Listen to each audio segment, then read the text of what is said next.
peuple congolais, chers compatriotes, c'est en ce moment de douleur, de tristesse et de désarroi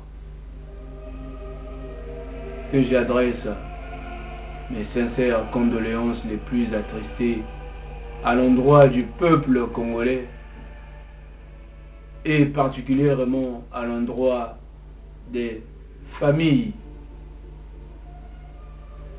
endeuillées, meurtries, qui ont perdu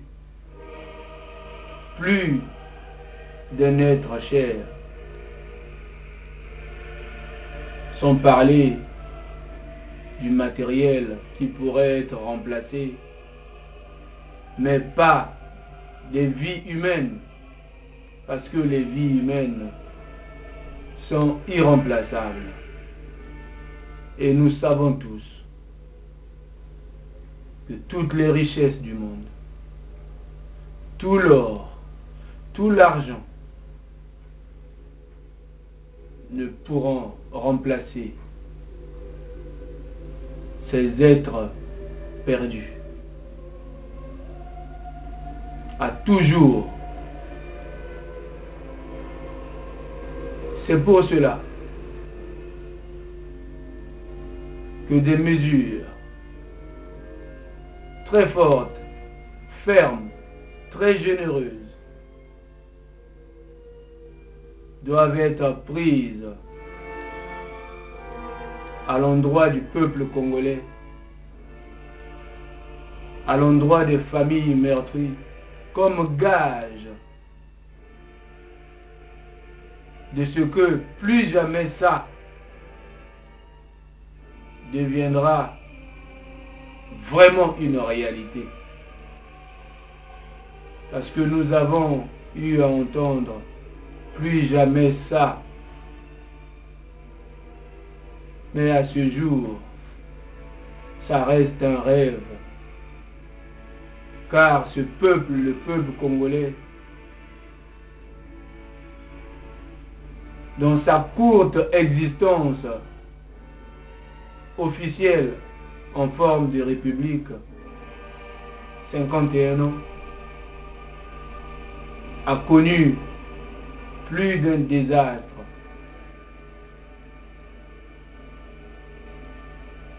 Et ce, à cause de l'utilisation des armes et des armes de guerre.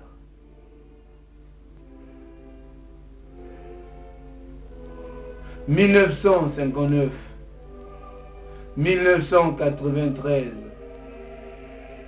1997, 1998, ce sont là des dates très sombres de notre histoire commune.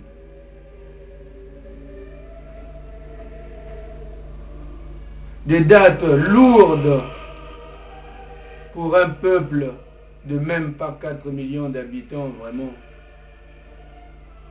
Un tout petit peuple qui peut mieux s'entendre, mieux vivre. Mais ce peuple a tant souffert. Jusqu'à quand continuera-t-il à souffrir, ce peuple? Jusqu'à quand entendrons-nous parler des armes? Ou entendrons-nous des armes parler, même quand on ne les fait pas parler?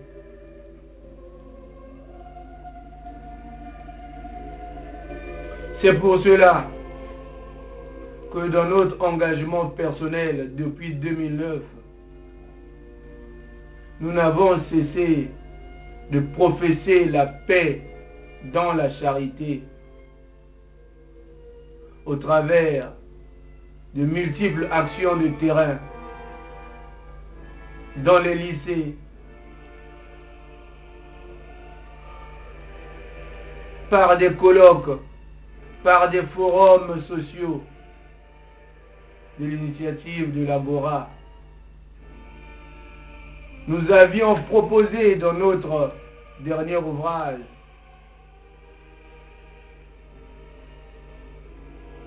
qu'il y ait la paix au Congo. Et nous avons exhorté à la paix par plusieurs initiatives, par plusieurs déclarations ouvertes et jusque dans les médias de notre pays.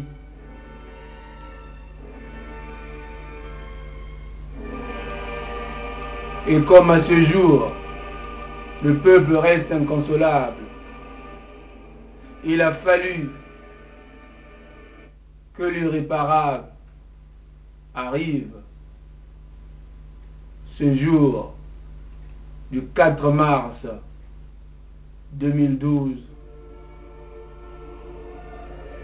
pour que nous puissions nous rendre compte que nous vivions encore en état d'urgence, quand bien même nous n'avions plus d'urgence, quand bien même le peuple congolais n'avait plus d'ennemis, n'a pas d'ennemis en face, et l'ennemi du peuple congolais s'est trouvé être lui-même, avec des armes, logées en son sein, au centre des populations.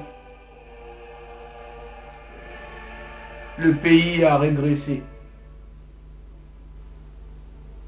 Le pays semblait renaître.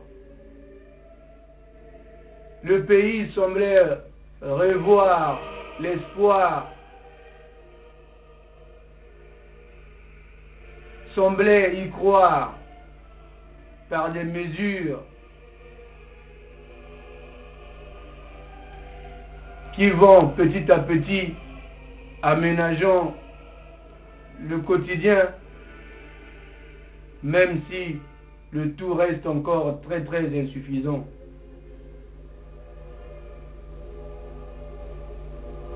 Là où se trouve le camp des blindés, c'était la limite de Brazzaville, la frontière extérieure de Brazzaville, telle que le colon l'avait laissée.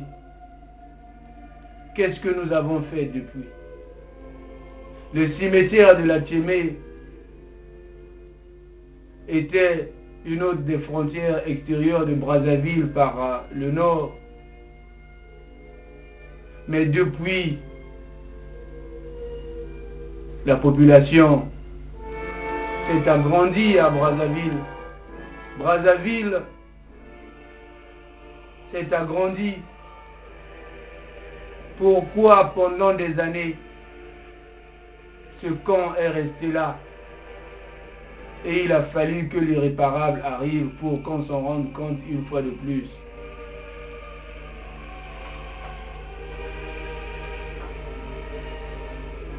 Et pour que le peuple croie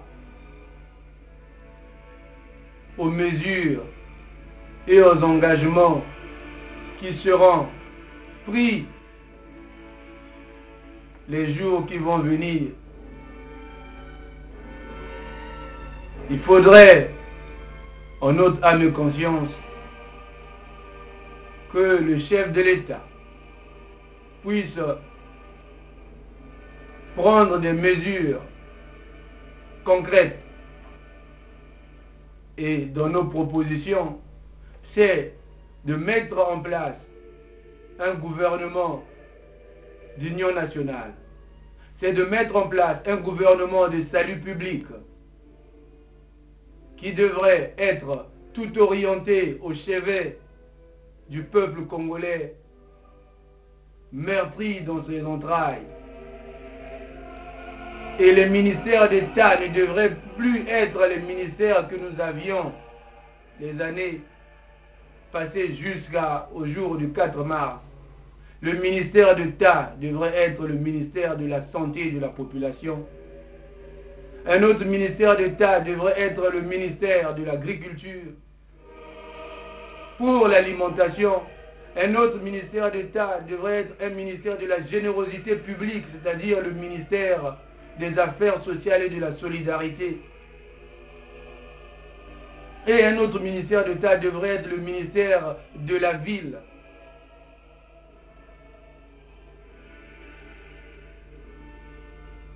Et c'est ce dernier ministère qui devrait revoir l'aménagement du territoire congolais. Car s'il avait été mis sur pied il y a des années, peut-être, disons-nous peut-être, que les camps militaires auraient été mis hors de la ville.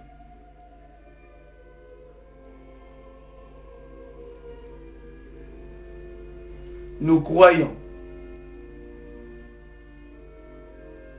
que ce moment de deuil national, ce moment de recueillement, ce moment où nous enterrons nos morts dans la douleur la plus profonde, sera aussi le moment où le Congo trouvera des moments, des moyens propices de renaître de ses cendres. Et nous sommes convaincus en notre âme et conscience que ce n'est que la politique du bon sens qui pourra aider le Congo à renaître de ses cendres. Et nous pensons que tous ceux qui sont sinistrés devraient être valablement relogés. Et pour commencer, des immeubles entiers doivent être réquisitionnés au centre-ville. Nous pensons à des immeubles qui se trouvent aux environs de City Center. Il y en a même des immeubles vides. Que le peuple soit relogé en attendant d'autres constructions. Et qu'à la place du camp des blindés soit érigé un musée de la guerre pour que nous puissions en finir réellement avec la guerre, avec les armes lourdes, les armes de guerre.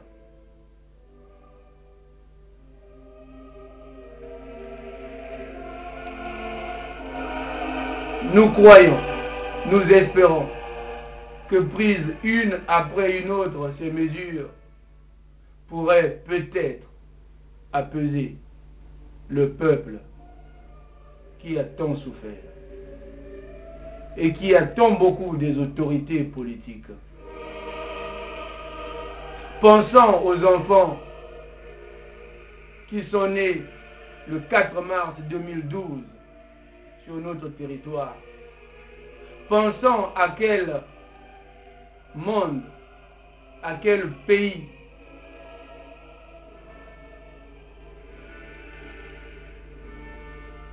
nous voulons les laisser.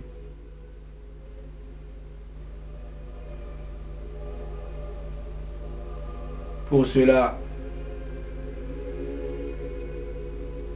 dans toute la douleur, nous disons que vive le peuple congolais, que vive la nation, que Dieu protège le Congo, que Dieu garde le Congo.